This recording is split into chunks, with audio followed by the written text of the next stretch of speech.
Hello, my name is Marianne McGrath. Today, I have the honor of interviewing artist Linda Vallejo. This interview is part of a series of interviews with past leaders of Women's Caucus for Art.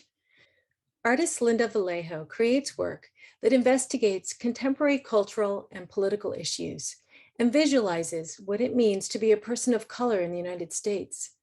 Linda says that these works reflect what she calls her brown intellectual property, the experiences, knowledge, and feelings gathered over more than 4 decades of study of Latino, Chicano, and American Indigenous culture and communities. Linda's work has been included in more than 100 group exhibitions, 20 solo exhibitions, and can be found in the permanent collections of several museums. Linda is one of the recipients of the 2022 Women's Caucus for Art Lifetime Achievement Award. The award recognizes the contributions of women to the arts. It honors the recipient's work, their vision, and their commitment. Welcome, Linda, and thank you. Hi. Oh, I've been looking forward to our conversation today. me too.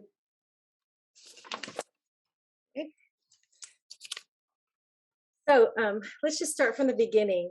Tell us Sure. about yourself. Where did you grow up, and were you always creative? Yes, my first experience of painting was at 4 in kindergarten. I was on my knees, finger painting on the floor along with a group of other students. We were doing Easter eggs. It was a very large sheet of paper with a drawing of an egg on it. And we had finger paints and no brushes, and we just got to use our hands. And the tactile experience of all the colors on my hands and putting it on the paper and the smell of the tempera. I think anyone who was a painter as a child remembers the smell of tempera. It was just so tactile and so uh, physical, and it had so many wonderful emotional and uh, experience it was deeper than anything I had known really on a personal level, my own personal expression. And I've always remembered that experience. I remember the room, I remember the kind of floor. I remember I can see the children in the room. It was really one of those kinds of experiences that stay with you for your life. I had a teacher in first grade that very fortunate to have a teacher who used literature to guide painters, and we would read a book, and then she had easels, individual easels standing at the back of the room with paints and brushes for us to create illustrations of the book that we had just read. When you think of a teacher as a parent or a grandparent or an aunt, when you think of a first grade classroom with easels at the back of it and an ability to become an illustrator and to use color and paint, and I loved it so much. I've always loved the arts, and I know that if I wasn't a painter, I'd probably be an actor or a vocalist or a musician or a novelist or a playwright, which is what I'd really like to become as a playwright when I grow up. I was born in Boyle Heights, one of the oldest neighborhoods in Los Angeles, in the Chinese hospital that has since been raised. Um, my father graduated from UCLA in 1951 and became a commissioned officer in the Air Force. So at 3 years of age, after living in East LA with my grandparents and my great grandparents, I had four great grandparents when I was 18 years old. Oh, wow. So I have a very strong sense of family and a very strong sense of history. We moved to Germany, and I lived in Germany from 3 until 5 years of age. Then we came back to the United States, and I lived all over the United States in several locations. Went to middle school in Montgomery, Alabama, high school and parts of college in Madrid, Spain, and then landed back in LA many moons ago now, many moons ago now, to get my MFA at Cal State University, Long Beach. So I've traveled a great deal. I've gotten to see some of the most beautiful museums in the world, certainly many cathedrals, ruins, all types of architectural sites, including much of Mesoamerica, a great deal of the United States. So all of these experiences, you can imagine as someone who loves culture and history and psychology and arts and all these things, it really feeds the soul and uh, gives one the information, the knowledge, the intellectual information and experiences to be able to create work over a lifetime. Mhm. I can see that now that you tell me some of these things, I can really see that and how it informs your work. I enjoy the blending of cultures to Mhm, create new culture, or to begin a discussion and a dialogue about the value of culture, of the politics of color and class, and now the politics of privilege. mhm. Yes. So, this kind of leads us into our next question, and that is, you've kind of alluded to this, but what motivates your work as an artist and as a feminist activist? What motivates my work is a question. I ask a question. And from that, I have thoughts and ideas, and then I experiment to create object. For Make 'em All Mexican, as an example, I asked myself what would happen if I made repurposed work or made images from pre produced objects from my cultural point of view. I Mhm, wonder what that would look like, mhm, was my question. It took me almost 5 years to find an answer to that question. So I ask specific questions about imagery. What if I painted like that? What if I produced like this? What would that look like? And then I began researching and studying and reading and writing in some cases. As a feminist activist, I can't really help that. It's not like I can even make a choice about whether I want to be that or not. I have to be that because that's what I am as a woman of color artist. There's no way out of it for me. Women have to struggle enough to be in the art world and in the art market, but to be a woman of color is to be something like in the bottom 1% in every case, in universities, in museums, and major collections. So I have to pretty much put my steps out there very strongly as a woman. I believe in women's internal strength, innate strength. I believe that it's possible to be a consummate professional, to have a really beautiful and important image that people look at and they don't really care. They go, "This has got to get out there. This has got to get out there, Linda. We want to show this," because the image has to be more important than anything. Um, I've been surrounded by feminists and women of color feminists, all kinds, every type of feminist. The word women feminists, my entire life, and of course, their company has meant a great deal to me. Their insights and their support more than anything. I mhm. think I think it's important to acknowledge that without each other's support, very few of us will get ahead. But I also believe that it's important for women to accept their strength and their abilities to move ahead from a professional point of view. Mhm. And it takes a certain amount of guts, a certain amount of tenacity. So And wondering, looking back in time and to when you were just starting out, um, how has your practice changed over time? Did you?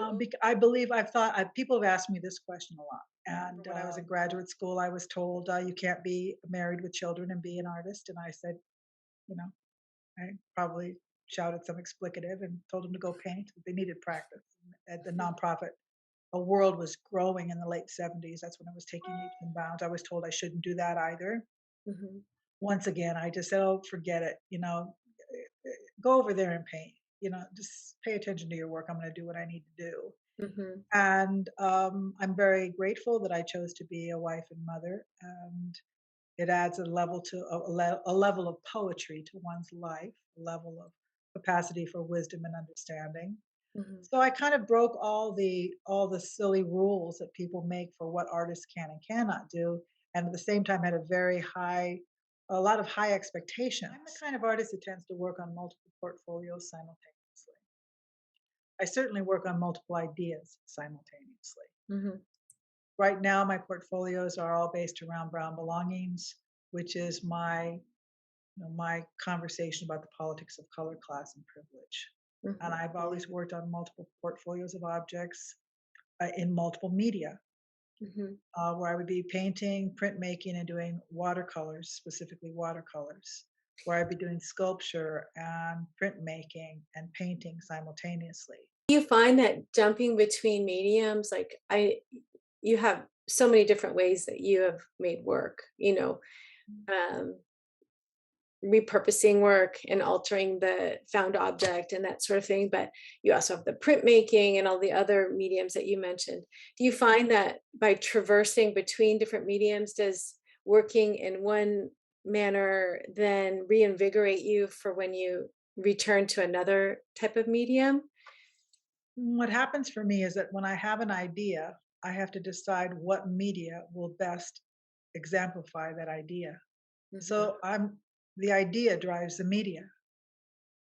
So I don't traverse between media just to say, oh, well, I feel like drawing now, or I feel like painting now, or something. The idea drives me. mhm, And if I come up with an idea that demands, I don't know, demands pencil on paper, and mhm, that's the only way, and that's actually happened. The idea is queen, if you'll allow that in this conversation. Idea is queen, and I must follow the idea and where the idea leads me. mhm, And I find that it's kind of like a musician, many musicians who spend their lives creating music play multiple instruments. mhm. And that is a perfect connection to the another question I wanted to ask you was, what your practice has taught you, and you've kind of just spoken to that without being asked the question. But is there anything else you would want to add to answering that kind of question of what you've learned from your practice? Um, uh, an artist must inherently be themselves. Mm, This is where the idea comes from. The great idea of the individual comes from the individual's ability to know themselves. mhm, So, what my practice has taught me is who I am. I've learned who I am and how I function to be able to create the kinds of images that are inherent to my personality, to my intellectual capacity, spiritual capacity, physical capacity, mental capacity, emotional capacity. mhm, And so by doing this work, I learned about myself as a human being, as a woman, you know. And I think that my practice is a way of internalizing and externalizing what I'm capable of and how I think. The fact that I work on multiple levels in multiple arenas all simultaneously isn't something that I demand of myself. It just comes natural to me. That's how I mhm, work. So I've developed a practice that sort of follows along the lines of who I am as a human being. And I think that each artist must do the same for themselves. mhm. And I don't think one is better than another. They're just different, as every individual is different. But I think if you follow yourself, then you're going to find that object that is uniquely yours and hopefully unique in the entire vernacular of art itself, in the history of art itself. That's what we're looking for is the unique object, the unique statement. So, amongst all your unique objects, Uh, is there an artwork or a project that you're most proud of?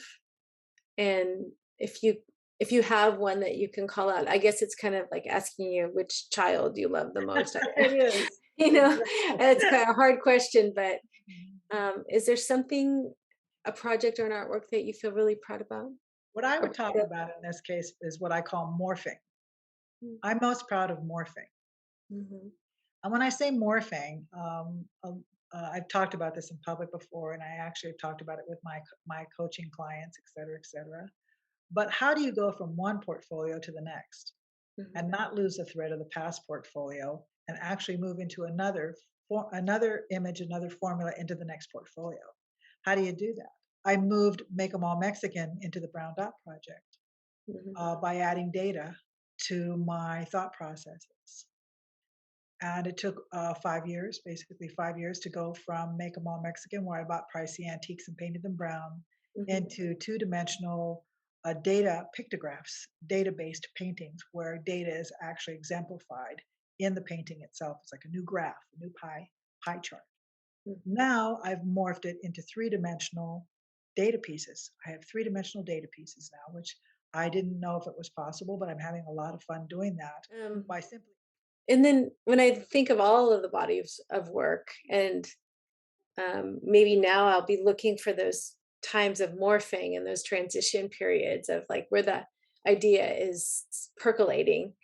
Um, but in all of that, I see that your work explores difficult issues, and it often incorporates altered imagery, objects from popular culture, as well as researched and embedded sociological data.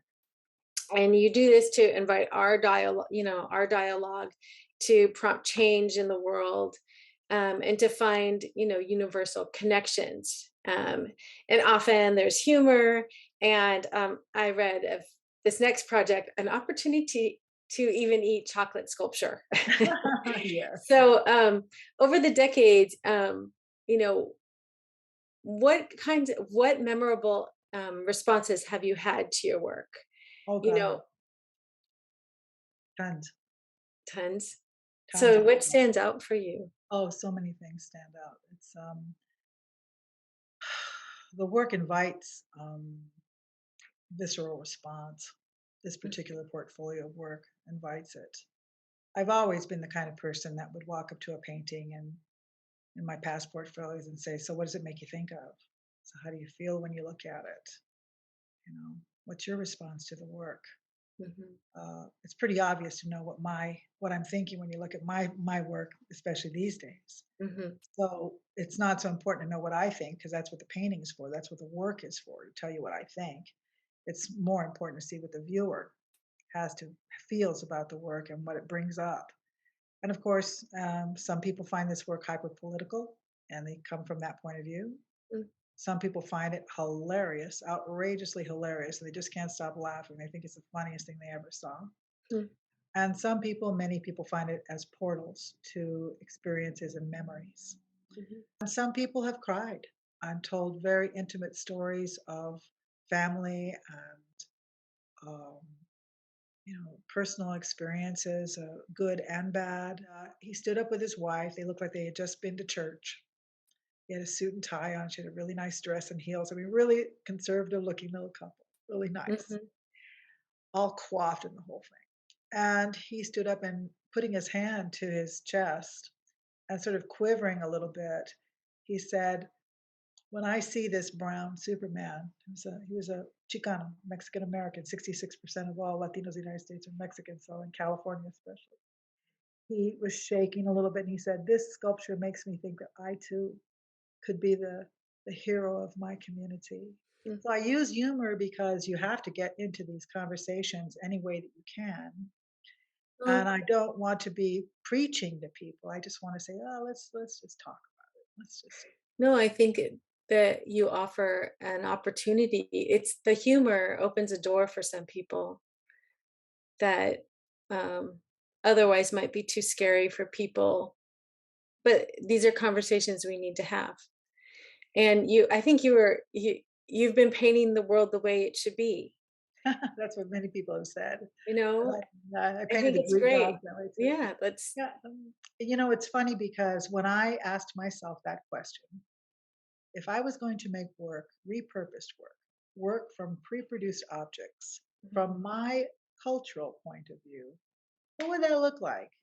I had no idea that this is where I would end You're up, and ahead of your time. so I didn't think it through. I'm going to make a socio-political or what I call now a socio-cultural statement. Mhm, This is my plan. I had no plan. My plan was, like I said, idea, and the conceptual idea for the work itself, and it became what it was going to become naturally. So my work always surprises me. I'm always shocked by my own work.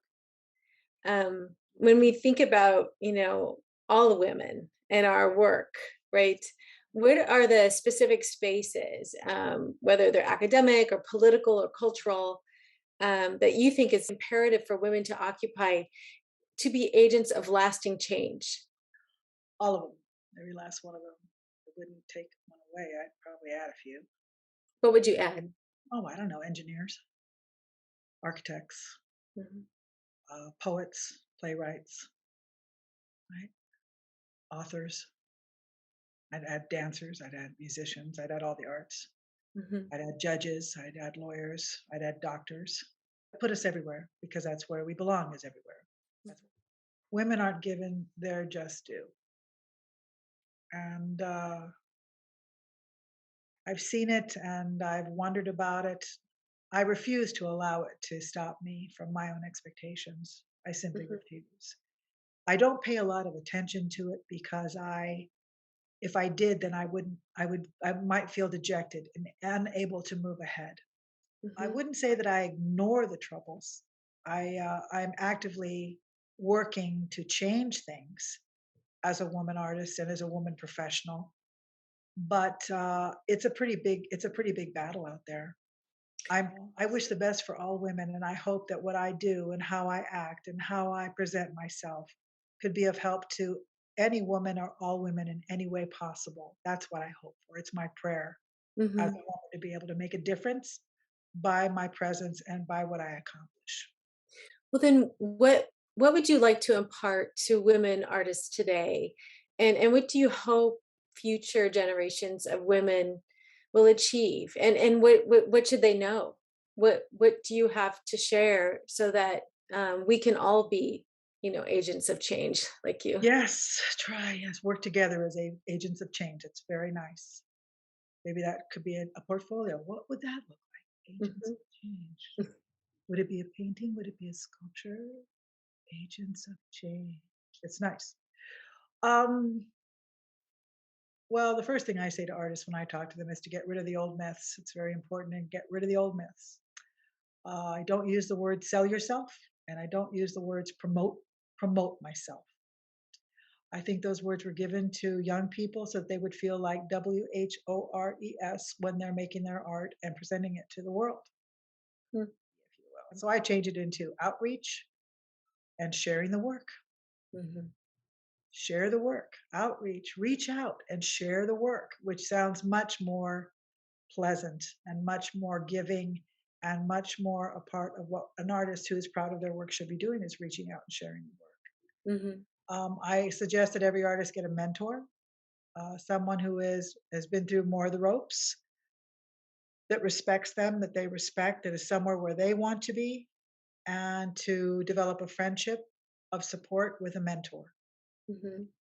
I suggest that artists get their ducks in a row and understand how the business really works rather than living on urban myth about how it works, Mhm. and get out there and reach out and share the work. Work hard on your ideas. Ideas queen. It means everything. It is absolutely everything. Don't ever be satisfied. Always work harder on the ideas themselves. Um, you know, uh, be in the studio a lot. Mhm. Balance studio and art business equally. Mhm. Uh, get into calendar planning and Mhm. plan studio days, plan business days, plan family days, plan spa days. What was the second part of the question? Well, even broader, what do you hope future generations will achieve? Everything. I want them to achieve everything. I don't want them to have any limitations on what they believe they can achieve. Mhm. I don't believe that any individual should bite into anything like that. Oh, I'll never be able to do that. Oh, we'll never be able to accomplish that. Of course, you have realistic expectations, but you cannot hobble yourself with any sense of doubt or misgivings or falsity or misinformation. Mhm. Knowing what's possible and knowing how to get past what people tell you is possible is really part of what it's all about. We'll And get you there, don't have but to what would you tell the younger women in the women who will be watching this, women in WCA, the younger generations, what do they need to know? you mean the artists themselves Yeah, or yeah. the Well, there's artists, there's curators? art historians, there's curators who are women working in the arts. If there were three things they should know to be able to have this, you have such focus and drive. What do they need to know to how To can get they that? get there? Yeah, How do they get that? yeah. You basically take it and own it. It's yours. I give everyone permission to have it all. Don't let anyone stop you. It's fine. If you need advice, ask somebody who really knows. Don't make it up. Don't pretend like you know. Ask Mhm, someone who's done it. So mhm, I see that you did this. How did you make that happen? Some artists are very generous about these things, and some artists are not. So you have to know, if you ask somebody who's not generous, that's just them. It's not you, mhm, right? You just have to make sure that you ask the generous person who's willing to say, "Well, yeah, there's certain steps that I take about that. First, you do this, then you do that, then you do this, and then you do that." It's really not rocket science. It's about research. Mhm. The art world, it's not regulated, to my great chagrin. Um, so that every experience is different because every curator, every writer, every interviewee or interviewer, every exhibition, every administrator is going to be slightly different and Yeah. conduct their businesses differently, actually. Mhm. And so you have to kind of be ready for the boat ride. Sometimes it'll be rocky, sometimes it'll be smooth. You'll Mhm. always be oaring. You'll always be you're the power that keeps it going. Yeah. And just to have a very good attitude about that. Don't allow the ups and downs of the art world to deter you from your product and your statement, or to deter you from your own sense of self. Don't Mhm. let it. It does not own you. It runs on its own. I think very young women, I would say, everybody's sort of unsure in their 20s. Accept that. It's a natural part of growing up. It's Mhm. really not an easy way to get out of it. I mean, I knew who I was when I was 4 years old. By saying you knew you were an artist. Yes, absolutely. I knew I was an artist when I was a small child. I mean, I was always the reason why I became a painter was because I didn't the world, the art world was male dominated even worse then. And in rock and roll, as an example, women were used and abused pretty badly. And I looked at it and said, I won't survive over there. I love to sing. It's one of those hardships of my life that I had to give it up. Mhm. But I looked at it and I said, oh my God, I won't survive over there. I won't make it. But I said, if I'm a painter, then I could get married, I could have kids. I don't need a band, I don't need a producer, I don't need a theater, I don't need an agent. All I need is a brush and some paint and I could continue my life. And so Mhm. I chose the solitary arts. And I Mhm. would have been a writer. If I would have known better, I think I would have become a writer because then you don't even need to box sculpture. Well, there's still time, Linda. Start writing You don't too. have stuff that you have to put in a storage unit. I could have just Yeah. had a manuscript. It's all on your computer. You just need the power. I hope But that I hope that I've divulged something of some help for young women. I hope that my presence would help them. I really encourage them to look for other women and men. well, did you find that? Did you find that in WCA? As a member, did you find that sense of community in WCA? Yes, I've found many friends and colleagues that I've kept over decades. Hmm. And the WCA has always invited me to be in exhibitions and to be a part of their programming. Um, Anna Zolde, Sandra Mueller, Savan Gear have invited me and been involved in several things. So I've been involved because of their help. I've been involved in many things. Hmm. Uh, Dr. Betty Ann Brown was a part of the WCA during my formative years with the Women's Building, and she introduced me to several other women as well. It's always Hmm. good to have camaraderie and to have support and to have care. And women's groups are very important, but I would add another component to the WCA in terms of professional development for artists. That's what I would add to their Hmm. profile, and that's what I would add to every college or university profile is professional development workshops and courses and classes for artists. For you, thinking about, you are so in touch with the what you need to do to make your work and share it with the world. What is your dream project? My Or are dream you project. already living your dream? Oh, I am living my dream, but my dream project is to be producing at 95. That's my dream project. My dream project is to still be an artist at 95 years of age. That's my dream. I want Mhm, to be like Betty Czar. She's my goddess. I would love to mhm, be like Betty Czar. I like to be producing and presenting in my 90s. mhm, That's my dream project. And that's what I have gifted myself just mhm. this year to allow myself to imagine and to dream that I still have 25 years left in my career and that I could be productive and create meaningful imagery. This is my this is my real goal in life is to live until the last few moments of my life as an artist. That would That's be a wonderful. wonderful vision. I love that. Um, and then finally, I was going to ask you, you've given us so many wonderful So much wonderful advice today, Oh, and thank so many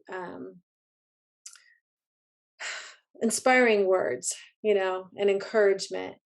What's the best piece of advice you've been given? I always like to ask successful women that, what was the best piece of advice you've been given? I wouldn't say that it was a piece of advice. I would say that it's more of the faith that people have had in me, Mhm, in my life, that they've allowed me to be myself. There's been a series of individuals, many, I couldn't count them here today, who have just said, "I'll just go for it, Linda. You know what you're doing. You know what you just go for it. You know what you're doing." And I've had a great deal of. It's been wonderful to live a life like that, where people have that kind of confidence in you, mhm, that people have that kind of faith in you. I hold myself to a pretty high standard, and people mhm, know that about me. And so they know that I'm not going to be abusive, that I'm mhm, not going to abuse my authority or my freedom, but rather just use it for myself to create, to be a creative being, mhm. to allow myself that. Oh God, what a way to live. It's a great thing to live. It's fabulous. Again, I'm given a lot of latitude, a great deal of latitude by my mother and my father, Mhm, a great deal of latitude by my husband and my sons, mhm, a great deal of latitude from the professionals that I've worked with and the women who have been a part of my life and a part of my career and have been supportive of me, from the Women's Building and the WCA and all the curators and historians and everyone who's believed. So it isn't really a piece of advice. It's more the support and the trust that I've yeah. received. And that's a What piece a of advice that gift. What a gift to have, that confidence that has been given to you, the confidence, the trust, the support. Um, no wonder.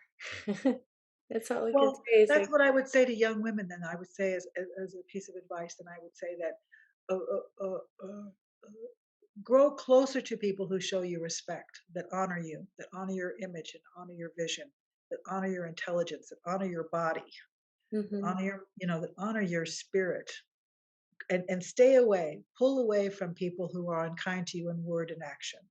yeah, And you'll be surprised. It will shock you, like my image surprises me. The relationships that you build will surprise you as well, because you'll go, "Oh, gee, I never thought that would have worked out." But go lean in that direction, and you'll find the support that you need, rather than what fighting a system, spending time fighting a system. I don't do that. I don't fight the system. It's not worth it. It's an impossibility, actually. I mhm. sort of find cracks in the wall of a system, sort of squeeze through. Yeah, that's great. Gosh. So what's ahead? Is there anything else you want to share with us? I know you have exhibitions coming up. You have a lot going on. Yeah, I have a show, as I said, at the University of British Columbia at the Museum of Anthropology there. It's really fun. Jill Baird and their exhibition designer and their exhibition team. They're so much fun. They're going to build me a polka dot room and put a brown polka dot room and Love put it. my stuff inside of it. I'm being considered for a series of exhibitions in other museum locations that I can't disclose just yet. I'm also going to be in Austin, Texas. I'm going to be in New Mexico at the Hispanic Cultural Center in New Mexico. I'm going to be also at the Knockdown Center in New York this coming year, which I'm very excited about with the Datos Sagrados data pieces. Mhm, I'm always involved in some kind of special project like this interview today, or some kind of a panel, or some kind of a publication. I'm involved with Sherry Galkey and her upcoming documentary. Um, there's always a lot going on, all of mhm. these opportunities. So there's always a lot going on. My schedule is very busy, and I love it. It is integral and an integral part of true satisfaction within the context of living as an artist is to Yeah, not only produce the object, to envision the object, to experiment and to create it, but also to share it, to be able yeah, to share it, and then have great conversations with people yeah. about your experiences and about what the work is really about. Well, that's what we did today. Yeah, And thank you. I so appreciate your sharing your life and your work and your vision with me and our community today. And I am really inspired. I feel like you are one of these good people you talk about to be near and to follow and listen to in my own career. So thank you.